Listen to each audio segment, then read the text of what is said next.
wala na'budu illa iyyah wala na'budu siwah asyhadu an la ilaha illallah wa la syarika lah wa anna muhammadan abduhu wa rasuluh alladzi la nabiyya wa la rasula ba'dah. Wassalawatullah salamu ala hadir nabi mustafa sayyidina maulana habibina wa syafi'ina muhammadin sallallahu alaihi wasallam wa ala alihi wa wala amma ba'du. Ikhwani fiddin rahimakumullah. Hidup untuk ibadah itu pengorbanan yang sekarang saya memperhatikan banyak pengorbanan itu dianggap beban. Masih banyak yang berpikir beban pengorbanan itu. Padahal ibadah itu pengorbanan. Jadi bukan beban. Maka pengorbanan itu karena menurut kemampuan masing-masing, maka ulama membaginya menjadi 5 hukumnya. Pengorbanan itu ada yang boleh pilih namanya mubah, ada yang pantas dipilih namanya sunnah, ada yang tidak boleh tidak harus dipilih namanya wajib, ada yang harus ditinggalkan tidak boleh tidak namanya haram. Itu pembagian daripada ulama-ulama setelah melihat pengorbanan ini menurut kemampuan orang itu sehingga dibagi. Tapi yang anehnya kalau ada yang wajib justru bukan diupayakan maksimal menurut kemampuannya, tapi dianggap beban. Ini jamaah ini tidak beres nih. Yang wajib itu tidak boleh tidak harus dilakukan menurut kemampuannya. Namanya wajib. Nanti ada yang sunnah lain lagi, yang lain. Tapi semuanya itu butuh kesadaran korban. Sebab ibadah itu adalah pengorbanan. Jadi kalau sholat 4 rakaat tidak sanggup berdiri, ya geletak. Karena sanggup berdiri sudah sholat saja, bukan begitu. Yang wajib itu praktek. Ini yang wajib 1.000 1 hari. Bantu pendidikan warga khilafah diharapkan 1.000, tapi karena diharapkan tidak wajib.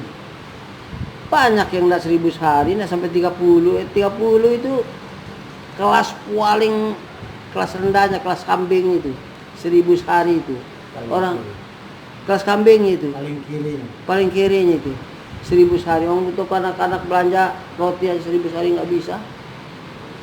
Masa untuk pendidikan kita 1.000 sehari nggak sampai 30 hari.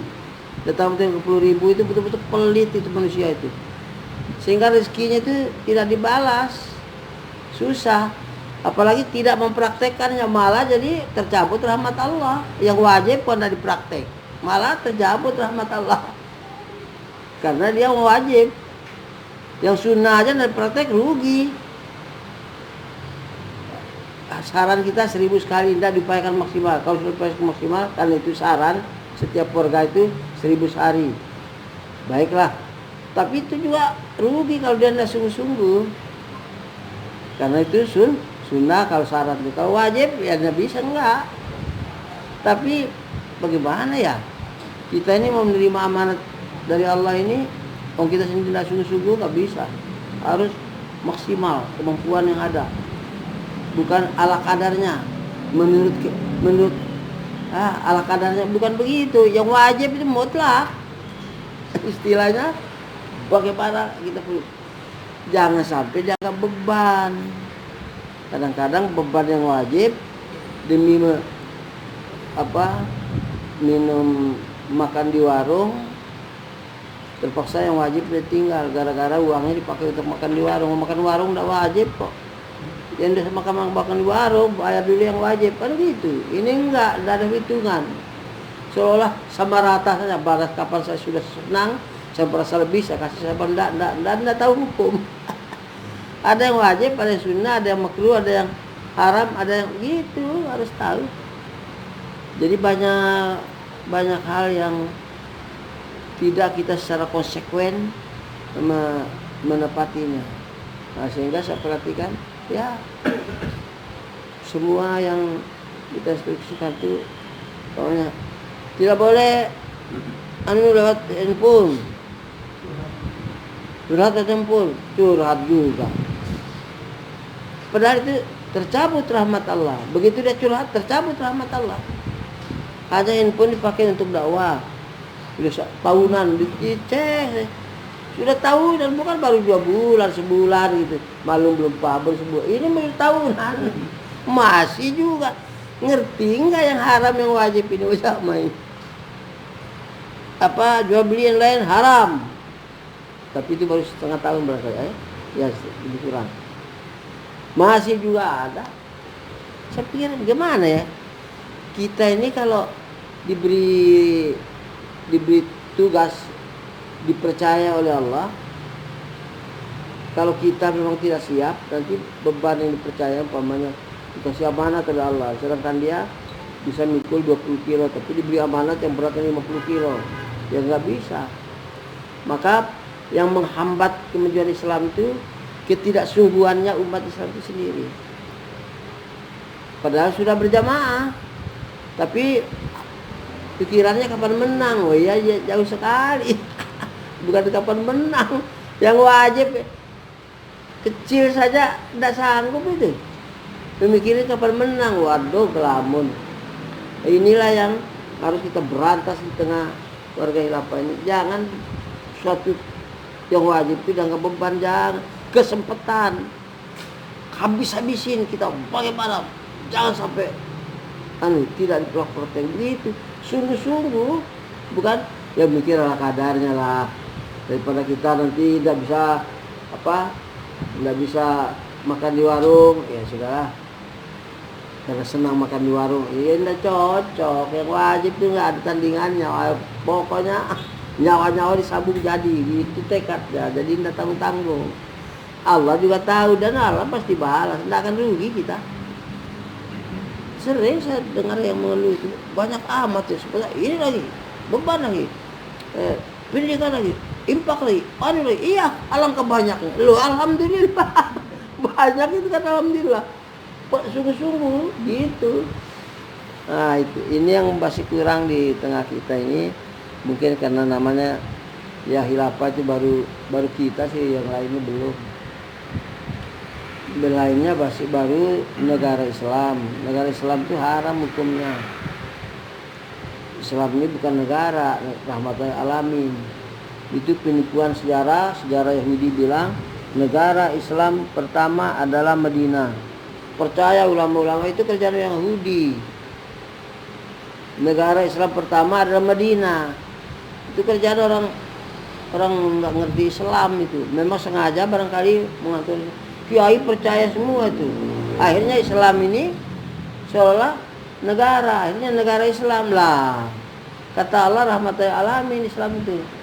Akhirnya jadilah Islam Nusantara, Islam Mekah, Islam Afghanistan, Islam Jepang nanti. Banyak amat Islam itu. Jadilah firqah Islam Ahmadiyah, Islam Muhammadiyah, Islam NU, Islam itu. Jadi kan rusak Islam ini gara-gara macam-macam ikatan itu. Ikatan negara lah, ikatan kampung lah, Islam Bani Anu. Mana ada Islam Bani Anu, nggak ada urusan Bani. Itu kenyataan yang ada, itu tidak ada hubungannya dengan Islam. Organisasi di Karang itu tidak ada hubungan dengan Islam. Organisasi aja tidak bisa pakai nama Islam. Firqah itu kabilah-kabilah itu tidak bisa pakai nama kabilah Islam. Orang anggota kabilah aja menjadi orang Muslim bersatu, bukan kabilahnya itu. Organisasi itu sekarang kepintaran kali. Ini umat Islam sekarang kenyataannya gitu. Inilah yang kita hadapi, bagaimana supaya umat ini paham. Tapi sebelum umat paham kita dulu. Kan sebelum orang paham kita dulu. Kalau orang kita mau instruksikan untuk taat, kita dulu buktikan taat, kan gitu.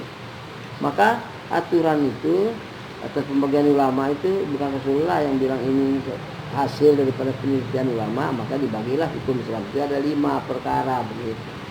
Nah, itu tadi supaya mudah kita menelusurinya untuk mempraktekkan aturan itu, maksudnya gitu. Nah ini ya masih jauh. Yang wajib saja masih ada istilahnya nanti dulu. Yang wajib masih bilang nanti dulu. Lah wajib itu yang tidak pakai nanti dulu. Menurut ketentuannya, kalau wajib sholat zuhur gitu nanti dulu, asarnya baru sholat zuhur, tidak jadi. Wajib sholat subuh ya waktu subuh. Ada waktunya yang wajib itu. Jadi Tidak bisa, maka disiapkan mental kita, siapkan untuk ibadah, yakni memenuhi tanggung jawab pengorbanan di setiap keadaan ibadah. Apa pengorbanan waktu, pengorbanan tenaga, pengorbanan pikiran, pengorbanan perasaan, pengorbanan, pokoknya pengorbanan. Baru untuk membuktikan tekad kita mempraktekkan tingkat-tingkat aturan itu menurut hukumnya yang sudah ditetapkan oleh para ulama itu. Itulah, mudah-mudahan dengan demikian kita ini dalam praktek ini betul-betul menjadi pelopor, tidak menjadi pengikut, tapi pelopor, karena di dunia ini tidak ada yang mengumumkan khalifahan. Jadi kita ini betul-betul pelopor, bukan enteng. Itu kedudukan yang disebut pelopor itu bukan kedudukan yang remeh. Jadi harus menjadi contoh dari segala-galanya. Itu namanya pelopor. Jadi kalau main-main pelan-pelan, aduh, pelopornya saja nggak sungguh-sungguh, bagaimana mau yang lain? Jadi harus pelopor. Nah, nanti Allah akan merahmatinya itu. Pokoknya kalau kita tidak dalam rangka sengaja berkorban untuk ibadah itu, ya kita rugi sendiri. Maka ya baik, itu mudah-mudahan dengan tekad kita berjamaah ini betul-betul memang kita siap korban. Beban-beban itu yang kita cari, tidak dipaksa di luar kemampuan kok, tapi sungguh-sungguh. Kalau di luar kemampuan ya tidak apa-apa, tidak apa-apa. Jadi menurut hukum yang ada itu. Mudah-mudahan Allah memandaikan kita yang kita mampu mempraktekannya sungguh-sungguh, sehingga kita ini tetap senantiasa dalam curahan rahmat Allah untuk hidup dan doanya dari dunia sampai akhir kelak. Amin rabbal alamin. Wa qul hadza astaghfirullah li wa lakum wa lil muslimin muslimat. Assalamualaikum warahmatullahi wabarakatuh. Waalaikumsalam.